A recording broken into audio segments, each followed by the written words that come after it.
বন্ধুসকল, মই আপোনালোক আজি এটা বিষয়বস্তুৰ ওপৰত দৃষ্টি আকৰ্ষণ কৰিব বিচাৰিছো আপোনালোকৰ জৰিয়তে।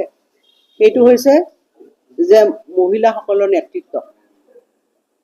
আমি এইবাৰ ইলেকশ্যন কমিশনে যেতিয়া 126টা বিধানসভা সমষ্টিৰ এই নিৰ্বাচন দিন ঘোষণা কৰিলে, এটা ঐতিহাসিক একক পৰ্যায়ৰ নিৰ্বাচন। ইয়াৰ আগতে কেতিয়াও এনেকে ধৰণে একক পৰ্যায়ৰ নিৰ্বাচন আমাৰ ৰাজ্যখনত হোৱা নাছিলে, বিভিন্ন ফেজত হৈছিলে। কিন্তু এইবাৰ একক পৰ্যায়ত গোটেই নিৰ্বাচনটো তেখেতসকলে কৰাৰ সিদ্ধান্ত গ্ৰহণ কৰিছে। এইটো এটা ঐতিহাসিক সিদ্ধান্ত। আৰু লগতে তেখেতসকলৰ এটা সিদ্ধান্ত আছিল যে ডিব্ৰুগড় জিলাত প্ৰায় 1300ৰো বেছি যে পুলিং ষ্টেচন আছে, সেই পুলিং ষ্টেচনবিলাকত 300টা পুলিং ষ্টেচনত মানে মহিলাসকলে সেই পুলিং ষ্টেচনবিলাক মানে পৰিচালনা কৰিব। এইটো এটা ডাঙৰ কথা। আজিলৈকে আমি কেতিয়াও ওমেন লেড যিটো আমি গভৰ্নেন্স বুলি কওঁ, মানে ইয়াৰ জৰিয়তে কি বুজাইছে যে মহিলাসকলে একেবাৰে তেওঁলোকে সমাজখন ঘৰখন পৰিচালনা কৰাৰ পৰা, সমাজখন নেতৃত্ব লোৱাৰ পৰা একেবাৰে বুথলৈকে তেওঁলোকে পৰিচালনা কৰিবলৈ লৈছে। গতিকে এইটো এটা সঁচাকৈ এটা ভাল খবৰ যে ওমেন লেড যিটো গভৰ্নেন্স আছে, যিটো আমাৰ প্ৰধানমন্ত্ৰী নৰেন্দ্ৰ মোদী ডাঙৰীয়াৰ এটা নেতৃত্বত তেওঁৰ এটা সপোন আছিল যে মহিলাসকলে গোটেই গভৰ্নেন্সত অংশগ্ৰহণ কৰিব লাগে, ওমেন লেড গভৰ্নেন্স। তেওঁ সেইকাৰণে যোৱা সময়ছোৱা মহিলাসকলক সবল নেতৃত্ব প্ৰদান, অৰ্থনৈতিকভাৱে স্বাৱলম্বিতা আৰু শিক্ষাৰ ক্ষেত্ৰত যাতে মহিলাসকলৰ 100% যোগদান, এই গোটেইবিলাক খণ্ডতে যোৱা সময়ছোৱা আমাৰ চৰকাৰখনে কাম কৰি আছিল, কেন্দ্ৰ চৰকাৰ আৰু ৰাজ্য চৰকাৰ। আৰু ফলশ্ৰুতিতে আচলতে আজি মহিলাসকলে এনেধৰণে ওমেন লেড গভৰ্নেন্সৰ এটা অংশীদাৰ হ'বলৈ গৈ আছে। মই সকলোকে ইয়াৰ বাবে অভিনন্দন জ্ঞাপন কৰিছোঁ। যদিও দেখাত কথাটো আমাৰ সৰু যেন লাগিছে, আচলতে সৰু কথা নহয়। আমি আগতেও কেতিয়াও মহিলাসকলে একত্ৰিতভাৱে এনেকুৱা ধৰণৰ এটা আচলতে গণতান্ত্ৰিক প্ৰক্ৰিয়াত অংশগ্ৰহণ কৰা আমি দেখা নাছিলোঁ। আৰু যিসকলে এই প্ৰক্ৰিয়াত অংশগ্ৰহণ কৰিব, মই তেখেতসকলকো অভিনন্দন জ্ঞাপন কৰিছোঁ। এতিয়া কথা হ'ল যে মহিলাসকলে যে এই নেতৃত্ব ল'বলৈ আগবাঢ়ি আহিছে, তাৰ অন্তৰালত কিছুমান ফেক্টৰে কাম কৰি আছে, কিছুমান কথাই ক্ৰিয়া কৰি আছে। এক নম্বৰ কথা হ'ল, আপোনালোকে দেখিছে, মই তথ্য সহকাৰে কেইটামান কথা আপোনালোকক ক'ব বিচাৰিছোঁ যে এই যে নাৰীকেন্দ্ৰিক শাসন ব্যৱস্থাটো আমি কৰিবলৈ গৈছোঁ, তাৰ অন্তৰালত কেইটামান কথাই আমাক ক্ৰিয়া কৰি আছে। সেইটো হ'ল যে আমাৰ অসমত আপোনালোকে দেখিছে যে আমাৰ কেইবা লাখো মহিলা আজি অৰ্থনৈতিকভাৱে স্বাৱলম্বী হ'বলৈ আগবাঢ়ি গৈছে। উদাহৰণস্বৰূপে আমাৰ যিটো মহিলা উদ্যমিতা আঁচনি, আত্মসহায়ক গোটবিলাকৰ, সেই আত্মসহায়ক গোটৰ আঁচনিবিলাকে মহিলাসকলক এগৰাকী সবল নেত্ৰী হিচাপে পৰিগণিত কৰিছে।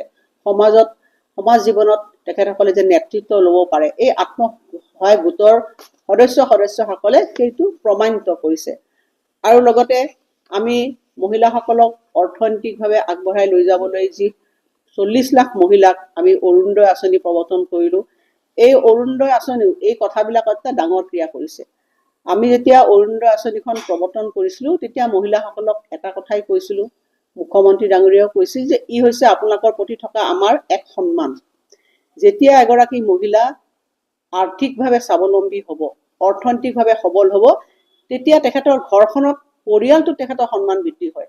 আৰু পৰিয়ালটো যেতিয়া ডিচিশ্যন মেকিং বিভিন্ন ক্ষেত্ৰত মহিলাগৰাকী যেতিয়া অৰ্থনৈতিকভাৱে স্বাৱলম্বী হয়, তেওঁ এটা আৰ্থিকভাৱে এটা ডিচিশ্যন ল'ব যি প্ৰক্ৰিয়া ঘৰখনত, সেইটো ক্ষেত্ৰত তেওঁ এটা গুৰুত্ব পায়। আৰু লগতে সমাজখনতো দেখিছোঁ, যেতিয়া মহিলাগৰাকীয়ে এটা ইকনমিক পাৱাৰ তেওঁলোকৰ হাতত থাকে, তেতিয়াহ'লে সমাজখনেও মহিলাসকলক এটা সন্মান দিয়ে। সেইটো কাৰণে আমি কৈছিলোঁ যে ই হৈছে আমাৰ আপোনালোকক এটা সমাজখনক সন্মান দিয়াৰ এটা প্ৰক্ৰিয়া। আৰু তাৰপিছত এটা কথা যে আজি ৰাজ্যখনত যিটো ভোটদান প্ৰক্ৰিয়া আছে, এই ভোটদান প্ৰক্ৰিয়াত সিদিনাখন আমি শুনিলোঁ যে ডিব্ৰুগড় জিলাৰ ব্ৰহ্মপুত্ৰৰ নদীৰ পাৰ হৈ পেলাই এনেকুৱা কিছুমান দুৰ্গম জেগা আছে, তাত হয়তো কেইটামান পৰিয়াল আছে, সেই পৰিয়াল কেইটাকো ভোটদানৰ পৰা যিটো গণতান্ত্ৰিক মানে প্ৰক্ৰিয়া, ভোটদান অধিকাৰ, সেই অধিকাৰটোৰ পৰা যেতিয়া বঞ্চিত নহয়, তাতো মানে নিৰ্বাচনী বিষয়াসকলে তালৈ গৈ ভোটদান কৰাৰ ব্যৱস্থা কৰিছে বা দুৰ্গম জেগাৰ পৰা। ই হৈছে গণতন্ত্ৰৰ বাবে এটা অতি সুখবৰ যে আজি ভাৰতবৰ্ষৰ গণতন্ত্ৰ এইটো পৰ্যায় পাইছেগে, বিশ্বৰ এটা উচ্চ স্থান পাইছেগে যে ভাৰতবৰ্ষৰ গণতন্ত্ৰই কোনো এজন ব্যক্তিকে ভোটদানৰ যি ক্ষমতা তাৰ পৰা বঞ্চিত কৰিব দিয়া নাই। হয়তো সেই পৰিয়ালটো কিবা কিবি কাৰণত তাৰ যাতায়াতী ব্যৱস্থা, তাৰ জিঅ'গ্ৰাফিকেল লোকেশ্যন, হয়তো আগতে সেইবিলাক অঞ্চলবিলাকলৈ ভোটদান কৰাৰ যিটো ব্যৱস্থা আছিল সেইটো নাছিল। কিন্তু এইবাৰ দেখিলোঁ যে প্ৰত্যেকজন ব্যক্তিকে সম গুৰুত্ব প্ৰদান কৰা হৈছে আৰু ভোটদান যাতে সকলোৱে কৰিব পাৰে সেইটো ব্যৱস্থা কৰা হৈছে।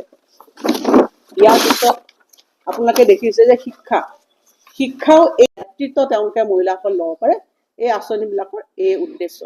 গতিকে মই এইটো কথাই আপোনালোকক ক'লোঁ যে এই নিৰ্বাচনত এই মহিলাসকলক আমি কেৱল এগৰাকী ভোটাৰ হিচাপে আমি তেওঁলোকক মানে কোৱা নাই। এই নিৰ্বাচনত আমি কৈছোঁ যে মহিলাসকল হৈছে এতিয়া আমাৰ সমাজখনৰ এগৰাকী আৰ্কিটেক্ট।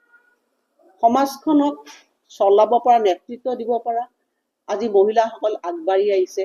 আজি ভোট কেন্দ্ৰলৈকে মহিলাসকল গৈছে। মই যে ক'লোঁ 300টা ভোট কেন্দ্ৰ ওমেন লেড ভোট কেন্দ্ৰ হ'ব, সিয়ে ইমপ্লাইড যে আজি মহিলাসকলে নিজকে অৰ্থনৈতিকভাৱে স্বাৱলম্বী কৰিছে, সামাজিকভাৱে এম্পাৱাৰ কৰিছে, ছ'চিয়েলি নিজকে এম্পাৱাৰ কৰিছে আৰু লগতে ওমেন লেড গভৰ্ণমেণ্টৰ যিটো কনচেপ্ট সেইটো আজি প্ৰকৃতাৰ্থত বাস্তৱত ৰূপায়িত হৈছে। গতিকে আমি কৈছোঁ যে এগৰাকী মহিলা একেবাৰে বুথৰ পৰা পৰিচালনা কৰালৈকে তেওঁ নিজৰ গোটেই প্ৰক্ৰিয়াটো সুৰক্ষিত কৰা, গণতন্ত্ৰক ৰক্ষা কৰা প্ৰক্ৰিয়াত আজি মহিলাসকলে আজি অংশগ্ৰহণ কৰিছে। সেইটো বৰ ডাঙৰ খবৰ, এইটো ভাল খবৰ গণতন্ত্ৰৰ কাৰণে। আজিৰ দিনটোত সেইটো এটা শুভ লক্ষণ। গতিকে নাৰী কেন্দ্ৰিক যিটো শাসন ব্যৱস্থা সি মহিলাসকলক মই ভাবোঁ যে মহিলাসকলে বুলি নহয় সমাজখনক এম্পাৱাৰ কৰিব। গতিকে চৰকাৰখনে যোৱা সময়ছোৱা আমাৰ এটা ইচ্ছা আছিলে যে ওমেন লেড গভৰ্ণমেণ্ট সুন্দৰভাৱে পৰিচালনা হ'ব লাগে আৰু আমি আহি আজিৰ পৰ্যায় পাইছোঁহি, যিটোৱে এক ইতিহাস সৃষ্টি কৰিছে। গতিকে মই সকলোকে আহ্বান জনাইছোঁ যে 9 এপ্ৰিলৰ যি নিৰ্বাচন, এই নিৰ্বাচনত আপোনালোকে গৌৰৱেৰে সকলোৱে ভোট দিয়ক আৰু চৰকাৰখনে আপোনালোকৰ লগত থিয় হৈছে আৰু প্ৰতিটো পদক্ষেপতে খোজতে আপোনালোকৰ ওচৰত থিয় দিব। জয় হিন্দ, জয় অসম, আকৌ এবাৰ বিজেপি চৰকাৰ।